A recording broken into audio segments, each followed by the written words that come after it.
Imagine for a moment that you're a parent, doing your best to support your child as they grow and learn. But what if the challenges they face aren't as simple as they seem? What if there's a condition you're unfamiliar with, or something you didn't quite notice that could change everything? Autism and Down syndrome, two conditions that often get confused because they share a few similarities. But here's the twist: the differences between them are much more subtle than most people realize. And those subtle differences can make a world of difference in how we support our kids. Today, we're going to uncover the 10 most crucial distinctions that many parents miss. Stay with me because these insights might just help you see your child's needs in a whole new light. So, in this video, we're going to explore 10 key differences between autism and Down syndrome that many parents often overlook. We're going to go beyond the surface and really dig into what sets them apart in terms of behavior, development, communication, and even emotional responses. By the end of this video, you'll have a much clearer picture of what these two conditions actually look like in children, and more importantly, how understanding these differences can help you provide better support for your child. Watch till the end because the sixth difference might confirm some of your suspicions. Let's get started. Autism and Down syndrome are often confused because they both affect a child's development in some similar ways.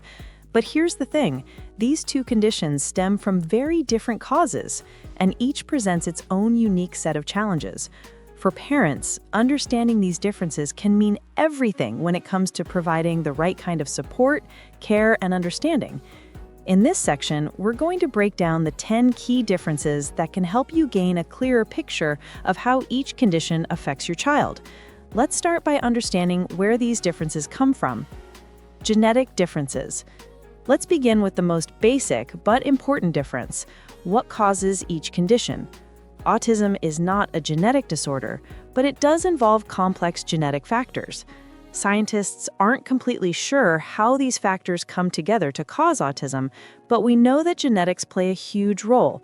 On the other hand, Down syndrome is a genetic condition caused by an extra chromosome, specifically a third copy of chromosome 21. This extra chromosome alters how a child's body and brain develop, leading to the distinct characteristics associated with Down syndrome. I remember speaking to Sarah, a mother of a child with Down syndrome, who told me that after her child was diagnosed, she decided to get genetic testing done to understand the condition better. She told me how it completely shifted her perspective on her child's future. Instead of feeling overwhelmed by the uncertainty, she started focusing on the practical steps she could take to support her son. Understanding the genetic cause of Down syndrome gave her a sense of clarity. It was a turning point in her journey. Language and communication development. Children with Down syndrome typically experience slower language development, but with support, many can communicate effectively. This is where speech therapy and early intervention can make a big difference. For children with autism, however, language development can be more complex. While some children with autism develop speech and language skills at a normal rate, others might struggle significantly with both verbal and nonverbal communication. It's not always about delayed language, it's about how they use language in different ways. For a child with Down syndrome, you might see them start to speak their first words at the usual age, but with some support, they'll continue to build on their language skills.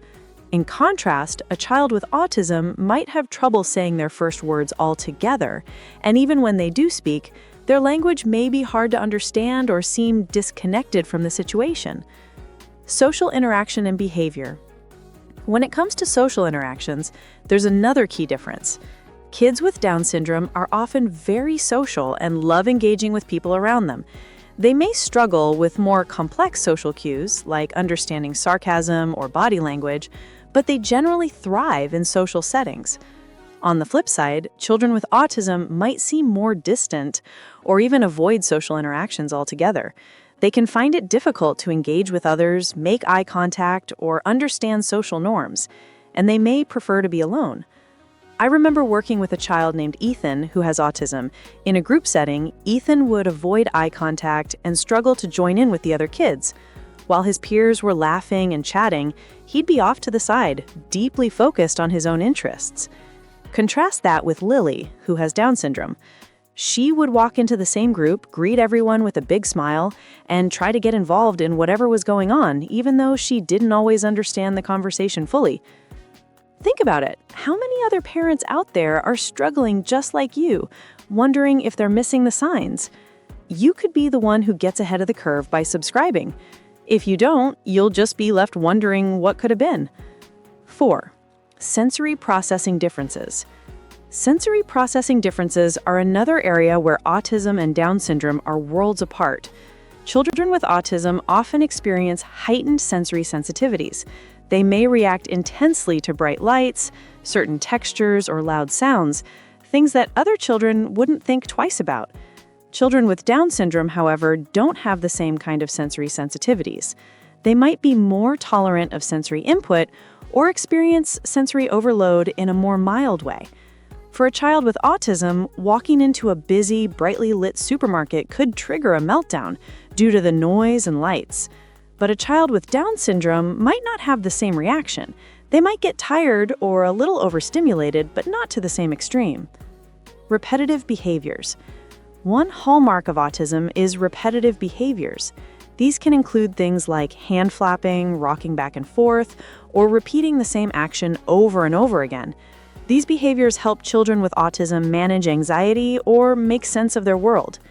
While repetitive behaviors can appear in children with Down syndrome, they're less frequent and often more related to physical development rather than a need to self-regulate. A parent of a child with autism once shared with me how her son would flap his hands whenever he was excited or overwhelmed.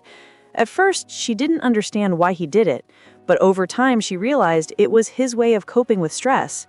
For children with Down syndrome, you might see repetitive physical movements, but they tend to be more about the child's physical development, like working on fine motor skills or repetitive play. I know you want to be the best parent you can be for your child, but here's the truth. You can't do it alone, and you certainly can't afford to go without expert advice. Autism Positive Parenting is right there in the description for you. Click that link and take control of your child's future now. 6. Motor skills. Children with Down syndrome often have hypotonia, or low muscle tone, which can make it difficult for them to develop fine motor skills. This could affect their ability to hold a pencil, tie their shoes, or even sit up straight at an early age. Children with autism can also have motor challenges, but these are often more about coordination and clumsiness. They may display unusual movements or body postures, even though their muscle tone is typically normal. For a child with Down syndrome, physical therapy might focus on building strength in the arms and legs to help with things like walking and holding objects. For a child with autism, an occupational therapist might focus more on improving coordination for tasks like buttoning a shirt or picking up small objects. Parents who don't subscribe are often the ones left frustrated, unsure, and constantly searching for answers. Don't be that parent. Hit subscribe now and give yourself the gift of knowledge that can help you through these tough moments. 7. Intellectual disability. When it comes to intellectual disability, both conditions can present challenges. Children with Down syndrome typically have moderate intellectual disabilities, which means they may learn more slowly and need extra support with things like academics and life skills. However, children with autism can have a wide range of intellectual abilities. Some children with autism might have below average intelligence, while others might be highly gifted in certain areas such as math or music. A child named Olivia, who has autism, is incredibly gifted when it comes to math. She's only 6, but she can already do basic addition and subtraction. Meanwhile, Alex, who has Down syndrome, takes more time to learn the same concepts, but with the right support, he's able to pick up skills at his own pace. 8. Emotional regulation. Children with Down syndrome generally have more predictable emotional responses. They might cry when upset, laugh when happy, and are more likely to express themselves in straightforward ways. But for children with autism, emotional responses can be unpredictable. They may react intensely to small changes in their routine, or they might have a hard time expressing how they feel, leading to outbursts or meltdowns. For a child with Down syndrome, if their routine changes, they might feel upset, but can eventually adjust. A child with autism, however, might have a complete meltdown if the schedule changes even slightly. You don't have to struggle through this journey without the right support. Autism Positive Parenting and the other books I've mentioned can transform the way you approach parenting your child with autism. Click the link in the description, or you might find yourself going in circles without the right answers. 9. Feeding and sleeping habits. Children with Down syndrome often struggle with feeding because of low muscle tone, making it harder for them to suck, chew, or swallow. On the other hand, children with autism may develop sensory-driven eating patterns. They might refuse certain foods, be very picky, or even eat in a very repetitive way. A parent of a child with autism told me that her son only wanted to eat foods that were smooth and had the same texture. She couldn't get him to try new things. Meanwhile, a mom with a child who has Down syndrome explained how her daughter had trouble eating solids when she was younger due to muscle tone issues, but with therapy, she made steady progress. 10. Co-occurring conditions. And finally, both conditions can come with other health issues. Children with autism may have additional conditions like ADHD, anxiety, or sleep disorders.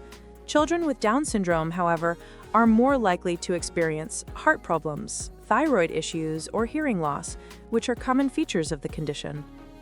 I once spoke with a mom of a child with Down syndrome who was managing her child's heart condition along with her regular care. It was overwhelming at times, but she was incredibly resourceful, seeking out doctors and specialists who could help her child manage these co-occurring conditions.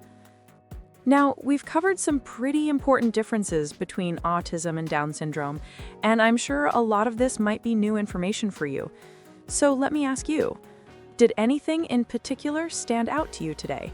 Was there a difference you didn't know about before, or something you've noticed in your own child that now makes more sense? I'd really love to hear your thoughts. So go ahead and leave a comment below. Whether it's a question, a thought, or even a personal experience, your voice matters. Has your child shown any of the behaviors we talked about today? How have you approached supporting them? What's worked for you and what hasn't? And if you're a parent who's just starting to understand these differences, or if you're feeling a bit confused about something we covered, don't hesitate to ask. I'll be checking the comments regularly, and I love hearing from you. But remember, this is a journey. Every child is different, and it's okay if things don't always go as planned. What matters is that you're here. You're learning, and you're doing everything you can to help your child reach their full potential. And I want you to know, as a parent, you're doing an amazing job, no matter how tough the days may get.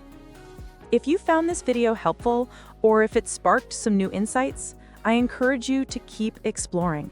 We'll continue to explore more strategies, more insights, and ways to make this journey a little easier for you and your child. Thank you so much for watching today. You are not alone in this. There's a whole community of parents, caregivers, and experts right here, ready to share their knowledge and experiences. We're all in this together, and I'm so glad that you're part of this community. Make sure to subscribe if you haven't already, because we have more helpful videos coming up on how to support children with different needs. Everything from understanding sensory overload to tips on improving communication and everything in between. Please leave your thoughts, comments, and questions below. I love hearing from you, and I'm always happy to help out in any way I can. You're not alone in this, and there's always a way forward. So until next time, take care of yourself and your child, and know that you're doing great.